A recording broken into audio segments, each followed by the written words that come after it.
You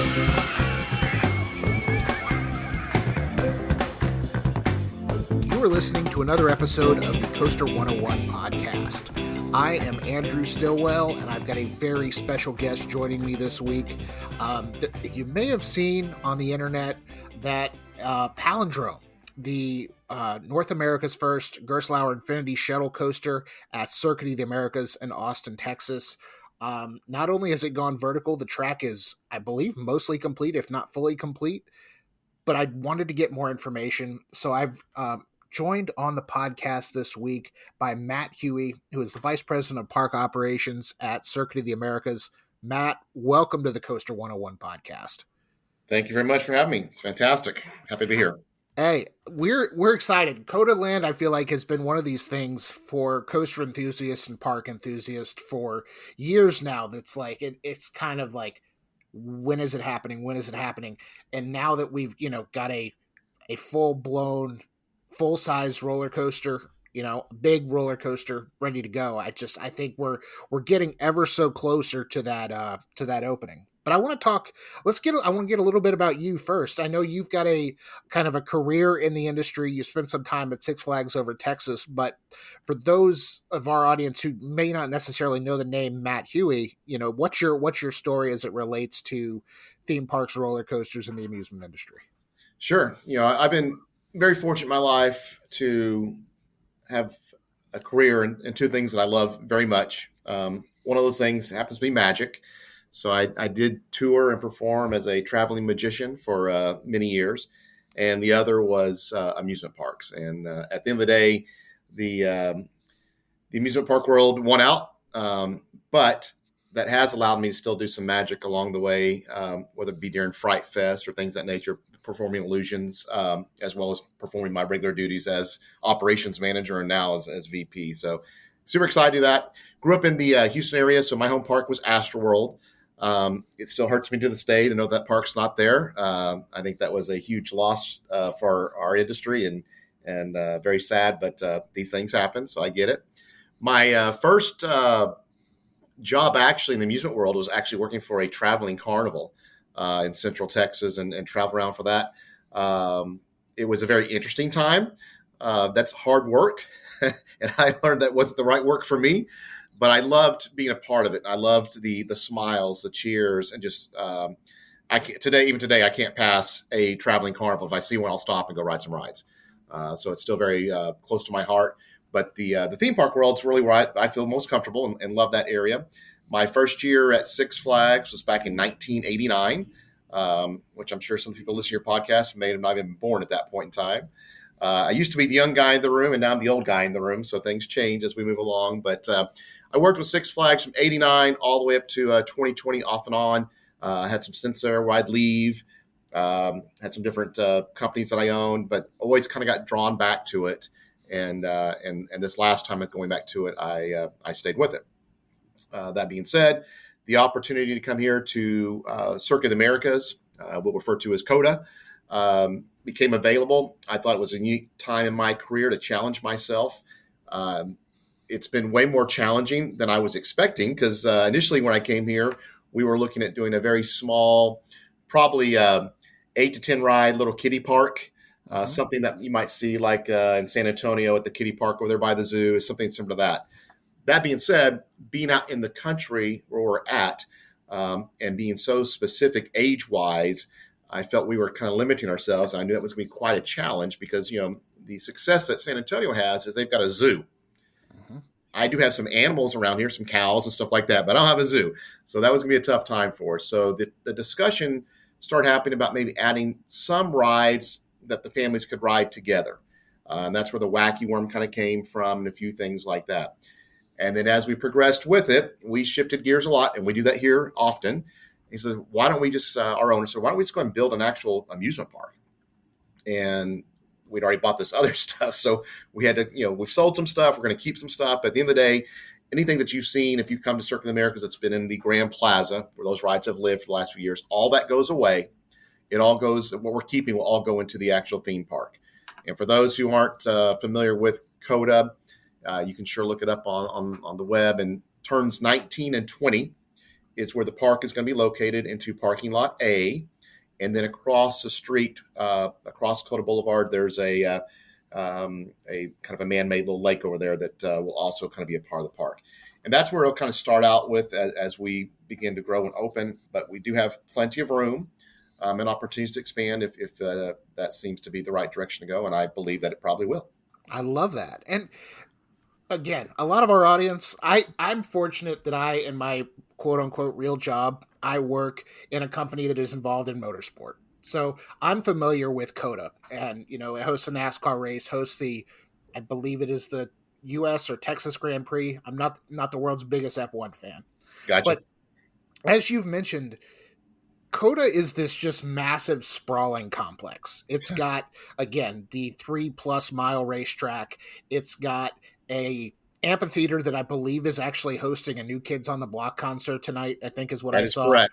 Yes, my wife is going to that. I will be around, but I'm not actually going to it. So, but it's got a soccer stadium. It's got this massive sprawling complex. But and I know you weren't necessarily in on the ground level, but how was the decision made to go? We have this racetrack. How are we going to do all these other things? And on top of that, we're going to build a full scale amusement park. It's an interesting story. Our owner, when he bought this land, initially it was going to be a housing complex. And during the time that the housing market kind of went a little crazy back in that 2008 timeframe, building a housing complex all of a sudden became not a great idea. Mm-hmm. And I think some different folks approached the idea of building a racetrack here. And somehow, and I don't know all the details, but basically at the end of the day, our owner, Bobby, decided he would just do it himself. And so we went from housing complex to racing complex. But when to kind of give you a little background, right, Bobby grew up in Richardson, Texas. He is a soccer fan. And we have just recently kind of done away with our main soccer field. We still host some soccer events, but we're going to be utilizing that part of the land differently as we move forward. We do host the concerts, but really when he began building the complex in the very beginning, an amusement park was part of the plans. So from 2010, that was always something because he loves, I think at the end of the day, I think Bobby is a carny at heart. And of course, he went to Six Flags Over Texas, so we have lots of discussions about that park in general since I was there for so long. But I think that his two loves were soccer and amusement parks, and it just happens to be that we built a racetrack in between all that, which makes zero sense, but that's what we did. I think what's going to be interesting about building this park is if you watch races, whether it's NASCAR, Moto GP, any of the major races, F1. You'll often see like a Ferris wheel in the background. You'll see something like that. But obviously having a theme park is completely different. The genius behind it is here you have this track that hosts 3 major races, and we host a lot of races beyond that, but nothing as major as those 3 majors. Your NASCAR, your Moto, and F1. They're just insane. So you have this rather expensive piece of property because they're not cheap building these things that sort of sits there at times a little dormant, if you will. Yeah. So that's where the concerts came in. Let's bring people out for concerts. Let's bring people out for this. And we do lots of different track events. But now you've got this theme park that will be operational year-round. May not be daily operation, but will be operational year-round based on school schedule, things of that nature. So now you're utilizing this property year-round. So it changes the dynamic. And how different will it be when you come to a race? And there's downtime, racing. Sometimes there's some downtime. Sometimes there's a downtime for an hour, 2 hours. You have a theme park to go to. How different is that going to be? So it's going to change the dynamic of racing. I think it's going to change the sport quite a bit because I think what you're going to see is, based on our success, this may change how would they do some stuff in Europe. There may be some amusement parks pop up at theme, racetracks in Europe, here in the States. You just don't know what it's going to do. But I think you're going to see a lot more than just Ferris wheels on TV in the near future after this comes to life here. Yeah, I'm a big sports nerd, and if I see somewhere that's like, I'll use the Nathan's Famous Hot Dog Contest for example. Right. When you see Coney Island and they're like eating the hot dogs, and then you're like, ooh, roller coaster in the background. So that's the way I am, and I'm hoping that on the the coverage of these races at COTA, I think you're going to see the big coasters. You're going to see the amusement park. It's going to be exciting. And again, it it kind of fits that just my personal niche of sports roller coasters, and I'm just a big nerd at heart. But you guys started. I mean, COTALand first got its start in 2020 when you came over. As you mentioned, it was kind of a kiddie park, had some rides, had some coasters. I think it had 3 roller coaster credits, or still does. I don't know the exact Mhm. timelines here, but you have the Big Apple, the Wacky Worm, you have the Sky Flyer, which is a little kid coaster, and then the Right. Texas Wildcat, more of a kind of a classic, but still not a major scale roller coaster. How was Right. the decision made to go, we need to go bigger? You know, every park can have a smaller roller coaster here and there. You guys you're doing working on some pretty big, exciting things right now at Codaland. Yeah, I think when we brought the Wildcat over, and we are also hosting the Schwarzkopf premiere this year at Mm-hmm. COTA, and obviously the Wildcat's a part of that. But that's the only 45-meter Schwarzkopf left in the world in operation.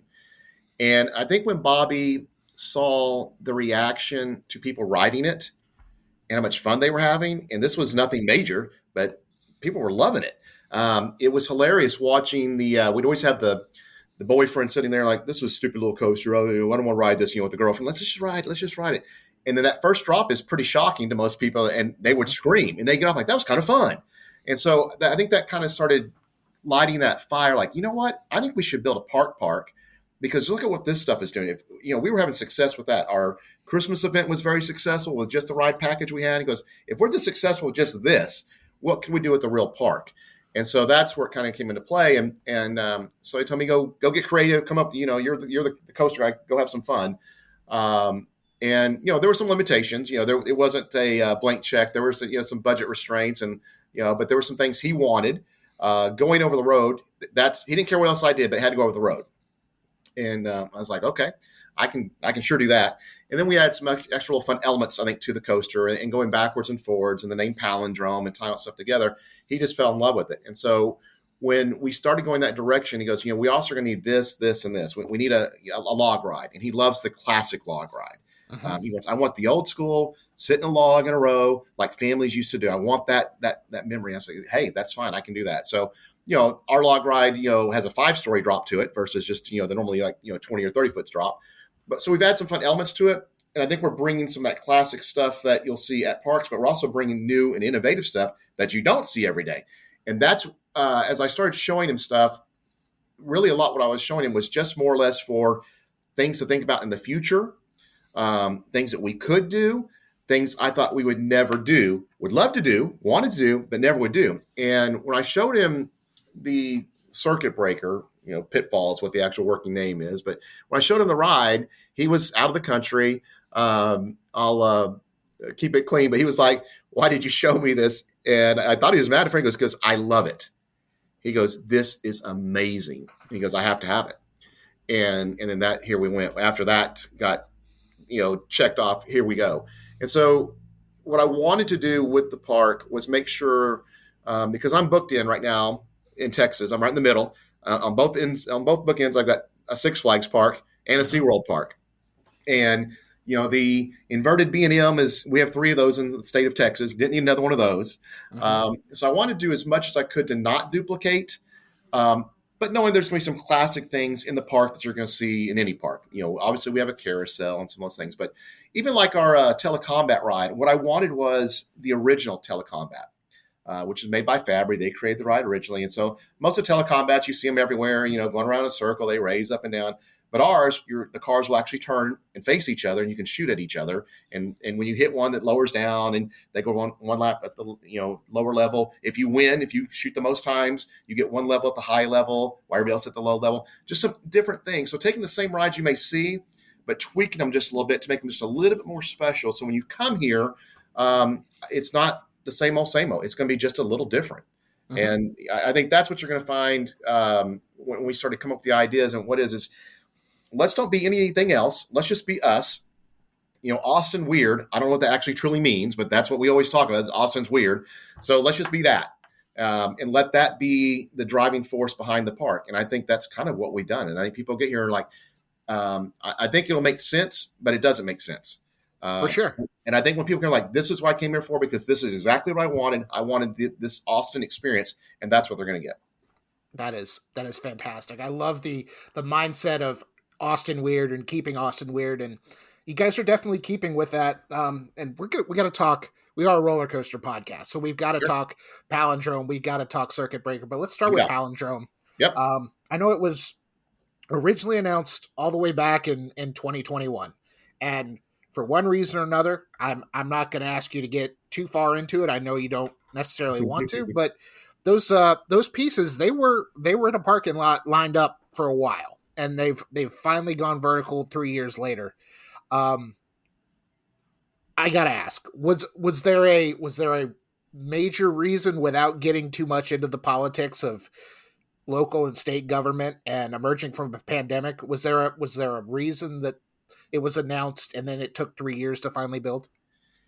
Yeah. So when you have two dreamers coming up with ideas, me and Bobby, and then you have to have construction people get involved. Dreamers don't always know all the things that are involved. So we've learned a lot along the way. But so, yeah, there's numerous things. So we've had some challenges with our the land that we have here. You have to go a little bit deeper to find the granite and stuff that you're looking for to have solid, good foundations. Finding the right teams, finding a lot of things, and then also getting through the city requirements. So coming out of COVID, a lot of companies, as you know, it took a while to gear back up staffing wise, and the city of Austin took a little while as well. And so it just, things were delayed. Stuff that we thought we could get done in a few months, set on the burner for a year. And so, we've had some challenges. And at this point, yes, we all wanted it. We all thought it was going to happen much sooner, and it didn't. But it's happening now. And so, no one was more happy than me when we put that first piece of steel going vertical. And now I think what you're going to see over the next 11 months, 12 months is rapid construction. We have goals in mind. We want to get the next coaster going, which is Circuit Breaker. I think you'll see information on it very soon. We're already working on it, but I think you'll see vertical pictures soon, which is important. And then you'll start seeing the Wildcat eventually being taken down and moved to its new home. The Wacky Worm and all those coasters. You'll start seeing that movement, that action, and it happened very rapidly. But no, we're at the end of the day, it is what it is. It happened.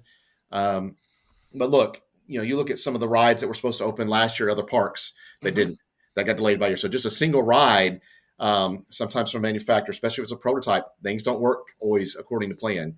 And now imagine a park with 30 rides. There's just some hiccups along the way, but we're over it. It's moving. And if you drive by here any given day, you're going to see dirt that's, 50, 60 feet high, things digging, moving, and coasters and rides are being built. Yeah, for sure. I love it. I wasn't like angry about the delay. I mean, these things take time. Some people were. There's some pretty big comments out there, but understand it's nothing. There was a lot just was out of our control, and then we made some mistakes along the way. It is what it is. But now let's get that behind us. A park's coming, and that's a cool thing in America. Is it doesn't happen very often. An actually brand new park. Yeah, Universal, Disney built some lands, and we have that special thing in Orlando. But the most time you don't see something of this size, a true park. It's been a while. That's for sure. I love it. And with Palindrome, I know you mentioned you're a dreamer, and this to me it feels like your parameters were it has to go over the road. But what was it like working with Gerstlauer and Ride Entertainment to kind of create this first in North America Infinity Shuttle Coaster, which is just, it's a mouthful to say, but as enthusiasts, we love all of these things. Yes. It's like playing Roller Coaster Tycoon for real. I think is the best way to put it. If you look at this track when you in person, I don't think pictures do it justice. In person, there really isn't a straight piece of track on that thing anywhere except for the vertical lift. Everything else has a little bit of a curve or turn to it. I didn't want to get too crazy, but I wanted to add some fun elements. And I know not everybody likes to go backwards, but for this first ride in our land restraints and what we're wanting to accomplish, that just met the actual request at that point in time. And I think going through some of those elements forward, then going through it backwards can be very interesting. We look at some of those stalls and the wave turns and so on and so forth. And then if you look at the spike, we've got kind of unusual little hump there that's kind of special that we kind of came up with. But I just wanted to be something that I thought would be fun, challenge you a little bit, but I also want it to be re-rideable. And that's one thing I look at a lot of our rides. And somebody can challenge me on that, play devil's advocate. Some of them are maybe a little bit more aggressive, but I want as many as we can to be re-rideable. I think we've all been to those parks. We've ridden a coaster that kind of we had to take a break and take a breather. And there's nothing wrong with that, but I want to have as many opportunities for you to go, that was fantastic, that was fun. I want to go get back in line and do it again. And so that's really what I was looking for. And I feel like the elements in this ride, the uniqueness of it, it's right there at the front of the park where the entrance is going to be. I think it's going to be very impactful. And look, it's not for everybody. I've had tons of people say, like, I don't like to go backwards. I get it. We've got Circuit Breaker, doesn't go backwards. So you have another option down there and the Wildcat. And then there's obviously more things coming in the future, but that will address where it doesn't go upside down or backwards. But I think Palindrome, it just, to see it actually live and sitting there, it's just, it's a dream come true. Because I've been waiting, just like all of you, for years to see this thing go. And I thought we were going to be running this thing 2 years ago. Right. So to actually see it come to fruition, it's fantastic. The station's being built right now. The electrical is being ran right now. And we should be cycling the ride, we think, probably the week of the 29th is our plan. And just to date this is July 29th. So we're talking like 2 to 3 weeks from this recording. Yes. This is awesome. I love this already. So, super exciting. Once the cars start cycling, the other big shiny toy that you guys are hoping to open in the near future is Circuit Breaker, which is, the way I describe this coaster to anybody who will listen, it is the coaster that your mom sees a video or your crazy aunt sees a video on Facebook and is like, "Would you ride this?" And so definitely. Is it going to be, I know there's a couple of them. There's one out there already, another one scheduled to be built, I think, at Six Flags in Saudi Arabia. Yep. Is there any differences between the COTALand Circuit Breaker version and the Gravity Max in, where is it, Taiwan?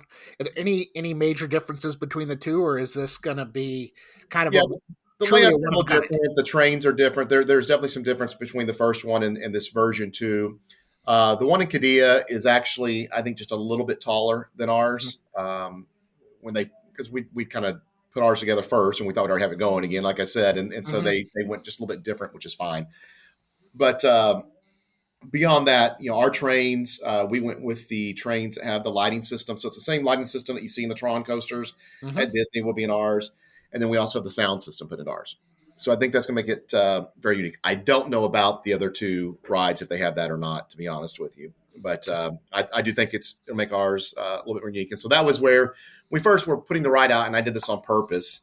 You were kind of seeing more of the red, white, and blue that resembled our track colors from the F1 track. And the track's not that. The track is black and the supports are white. And the reason we did that was beyond having kind of that finish line racing feel to it, is at nighttime, I want that track to kind of disappear.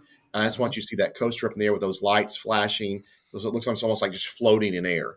And so I think the visual, that will be very unique and pretty. And I think if you look at Knott's and some of the things they've done with some of their coasters, their lighting effects, that's just it changes the feel of the park and feel of the ride going from daytime to nighttime. It's a whole new experience. And so that's where that kind of came into play with that. So, and 100%. These tunnels that this thing goes under, because it dips down to the ground a couple of times. I've never seen anything like it. We built a lot of rides through the Six Flags regime, but when you see an excavator go underground and you don't see it anymore, it's like, where did that thing go? And these are big earth-moving machines, and they just vanish. And so this is going to be pretty exciting. And I think you'll find with Circuit Breaker, the way we're designing it, I wanted you to feel like you were part of the experience. So I'm trying to do as much as I can ride-wise where you're a part of it. So you're going to be in and around the track. We're going to cross over some of that stuff with pathways. And so I think people are going to find the experience of, while you're in line, because there's going to be a line, let's face it. Yeah. But I think you're going to feel like, man, this is awesome. And photo opportunities and selfies, I think there's going to be a ton of that. And this ride, just so you kind of understand, everybody understands, at turn 20, which is where Circuit Breaker is located at. As you come in off of 812 into our property, it's sitting right there in front of you. It's going to be just this. It's going to be wow. And then as you're going down Cola Boulevard to turn 19, you're going to see Palindrome passing over your head. And so what I'm really hoping is it doesn't cause a lot of traffic slowdowns or stoppage when people are watching this stuff.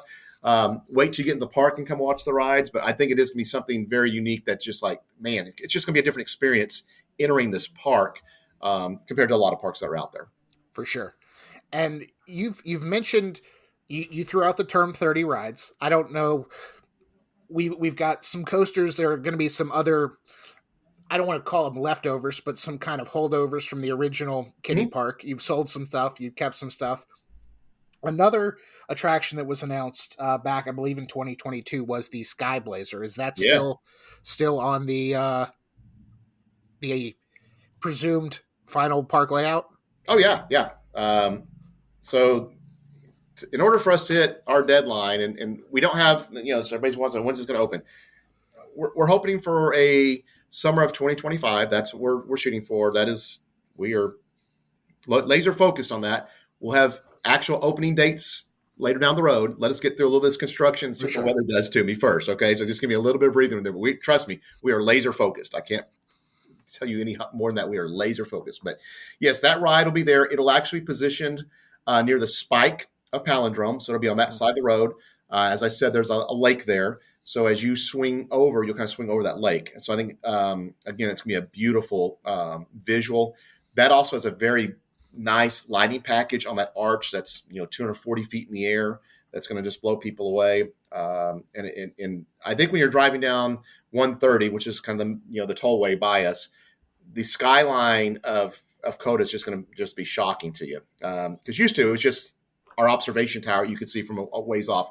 Now you're going to see all these crazy rides sticking out of the air, and that's what's going to be, I think, visually cool. And I think it's going to start building excitement as you get closer to us. Like, here we go. This is going to be fun.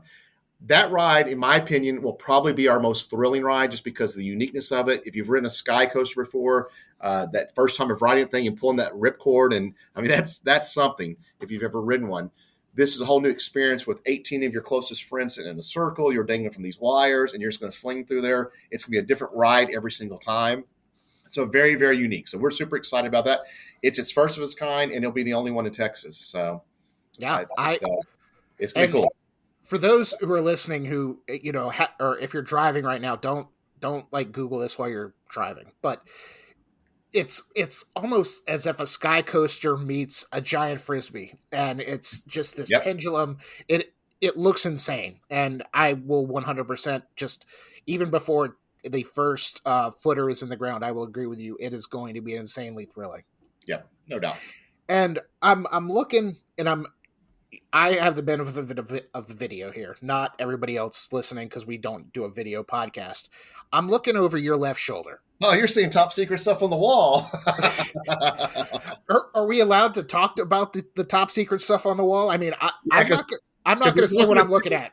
Yeah, no, most of it's sitting here on the parking lot. So anybody drives by, if you are familiar with rides, you can probably figure it out. But behind me, one thing you'll notice is a checkerboard kind of arch there.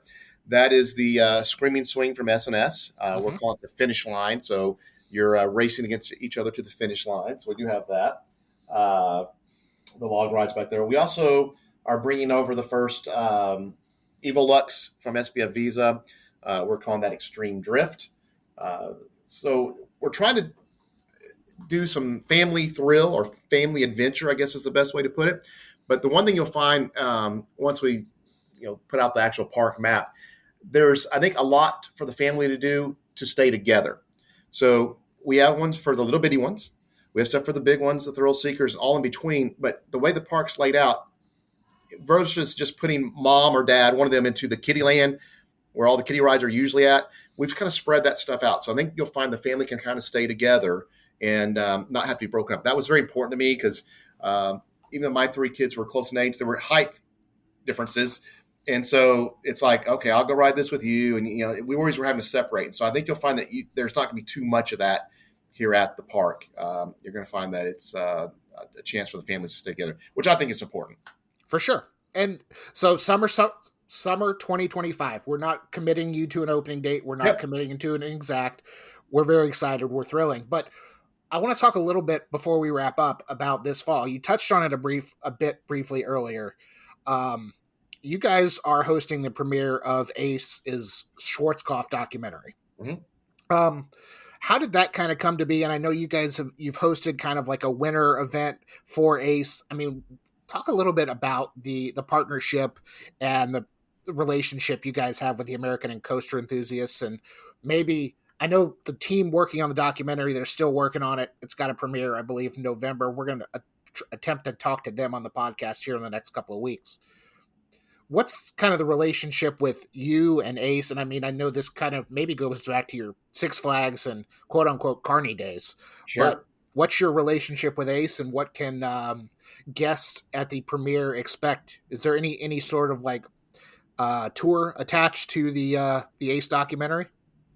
Yeah. So, obviously I'm a coaster nerd like all the rest of us. Okay. I love the industry. I love everything. I can talk about it to the point where people probably want to get away from me, but I love it. That's just who I am. And just like you, this is what we do at IAPA. I mean, we're all just hanging out together, having a great time. And we're just, challenge each other. Well, I think this is better. I like this, or what if they did this? And what about this? So I just love that. So I think the people of Ace, they are, extended part of my family. And we also have some other enthusiast groups here in Texas, and friends with those folks as well. But, it's just a cool group. And you can't think of any industries that have groups dedicated to your industry. This is just such a unique, cool, special thing. And so what they do across the country and worldwide as a coaster club is pretty awesome and pretty neat. And I love anyone who loves that industry and wants to do stuff like that. So we love being a part of it. We offered to, way back in the day, host Winterfest. I used to host it at Six Flags and wanted that opportunity. We didn't have a park. We had some rides, but not a park. But I wanted people to come see what we are, because talking about Circuit Americas versus visiting it is something completely different. I think people are like, oh my gosh, because I don't know how to explain this place, to be honest with you. You have to just come see it. Because when you take somebody around and tour, they're like, oh my gosh, I mean, the whole time there's like, oh my gosh. And, there is $50 million worth of Ferraris sitting right there. Yep, there they are. And that's just our world every day, along with all the theme park stuff that's going on. So I think it's very unique. So the Ace group got to see it. We wanted to have the largest Winterfest attended ever, and we did that. And I still to this day get told, of all the ones they've ever been to, that this was their favorite. They enjoyed it the most, and so that's means a lot to me. It means a ton to me. And so when we it was kind of through some different channels saying, hey, they're trying to find a location. I think they had one, and that fell through, and we want a location. Could y'all host it? Well, I'm like, well, yeah, we host F1. I bet we can host a premiere. I think we can handle that. And we do have a very nice facility to do it. And so I think when people get here, they're like, oh, wow, it's because it's not, just the normal, I think, theater that you might find at a theme park. It's a little bit different than that. So I think they'll find that to be very enjoyable. I think they'll find the uniqueness of the racing. And we'll actually have some racing going on that day, so people will get to enjoy some of that as well. And then we are going to go over, because obviously the Wildcat is part of that premiere. We're gonna weather pending and mechanically pending. We'll be riding the Wildcat, the Wacky Worm, and the micro coaster. So those three coasters will still be in operation during that time because our Christmas event's about to begin at that time. And then right after that, they'll be taken down and moved to their new homes. The hope is, I'm not guaranteeing anything right now, because there's just too many variables to this with construction areas, but I'm hoping that we might have a decent enough walkway to at least be able to do a tour of Palindrome. I don't think we'll have any type of operational opportunities, but we can at least let everybody go see it and touch it, feel it. We'll just have to see. things change rapidly around here, and this plan can change. But I can tell you the initial deal as far as getting up there, weather pending, mechanically pending, those 3 rides, for people who want to get those credits, they will be available to them. And then if Palindrome, maybe more of a walking tour, but we'll see what happens. I love it. And you touched on the holiday event. I know you're also part of COTA karting as well. While I've got you, I mean, if you want to talk up both the holiday event as well as COTA's karting operation, whatever else you want to talk about and hype up real quick before we put this podcast to bed, the floor is yours. Most definitely. So COTA karting, we had go-karts. I mean, we've all seen them along the side of the road. We had go-karts at Six Flags and had a lot of fun with these things. But when I first got here, I'd never seen go-karts that the public got to get on that go 55 miles per hour. I'll be honest with you, I was a little bit intimidated the first time I got in one. I was going just a little slower because I get a little more comfortable because I've never been anything like that went that fast. There's nothing like these go-karts. They are so much fun. And when you have big groups out there, it's just great to go challenge each other and have some fun. And so I highly encourage everyone who does come out to COTA, please. And if you're coming on a weekend, schedule a time because we do sell out. But please take advantage of trying that out. It doesn't matter if you've ever driven one or not. It's just a lot of fun. It's just the general public out there. No professional race car drivers with you. And just have enjoyable fun. What we've done with karting that I think is very unique is we're we've taken the idea of like a bowling league and we've created a karting league. So we have karting leagues for novice or beginners, intermediates, and then those who are kind of into racing. And so you come out each week like you would with a bowling situation. You race your karts. We have trainer development for drivers if you're interested in that. So it's like, hey, I'd like to do this, but I don't know how to do this. They'll take you around. They'll shave 5 or 6 seconds off your time that you're currently getting. It's just a really cool thing to do. So we have that. We also have a zip line there, and we may be moving our skyscraper ride over to this general area as part of it. And something brand new that no one really knows about, but has just gotten started and should be, keep our fingers crossed, maybe the second week in September of this year. Right beside the karting track, we will have COTA Adventure Golf. So we are building a miniature golf course that's race car themed, 18 holes, and then we have a 9-hole regular putting green as well. So that's going to be something new and fun and different for people to do when you come out here. So I think when you hear stuff like that, that's just who we are. That's what we do. This thing is ever growing, changing, evolving. You come out one year, you come out next year, it's going to be something completely different that you didn't expect. And I can tell you, I know our plans over the next 5 years. And I think people are like, oh my gosh. There's going to be so many great surprises coming along that are going to make you want to come back again and again and again.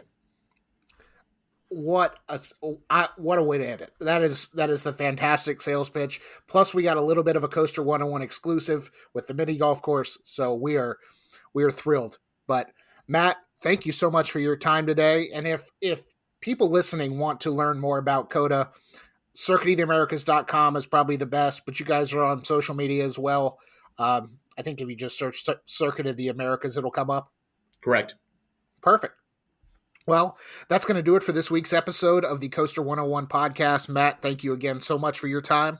If you're listening, make sure you're liking, rating, reviewing, subscribing, and getting other people to listen. That's how we continue to get great guests like Matt on our podcast.